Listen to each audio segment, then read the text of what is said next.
அவர் மனசுல என்ன நினைச்சிட்டு இருக்காருன்னு எனக்கு தெரியாது. ஆனா எனக்கு அவர் கூட மறுபடியும் சேர்ந்து வாழணும்னு துளி கூட விருப்பம் இல்ல.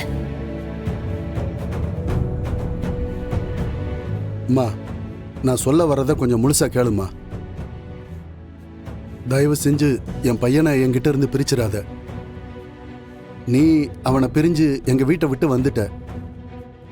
ஆனா அதுக்கப்புறம் அங்க நடந்ததே வேறம்மா. உங்க 2 பேருக்குள்ள நடந்த பிரச்சனையும் அதுக்கான காரணமும் வேறம்மா. அது என்னன்னு உனக்கே தெரியும். ஆனா என் பையன் என்ன நினைச்சிட்டு இருக்கான் தெரியுமா? நீங்க பிரிஞ்சதுக்கு நானும் என் குடும்பமும் தான் காரணம்னு நினைச்சுக்கிட்டு இருக்காமா. நீ எங்க வீட்ல இருந்து கிளம்பி வந்த கொஞ்ச நேரத்திலேயே அவனும் எங்க மேல கோவப்பட்டு அங்க இருந்து கிளம்பி வந்துட்டான். அப்போத்துல இருந்து இப்போ வரைக்கும் அவன் எங்க கூட எந்த கான்டாக்டும் வச்சுக்கலமா. நானும் அவன்கிட்ட பேசுறதுக்காக எவ்வளவோ ட்ரை பண்ணி பார்த்துட்டேன். ஆனா அவனுக்கு இன்னும் எங்க மேல உள்ள கோபம் போகவே இல்லை.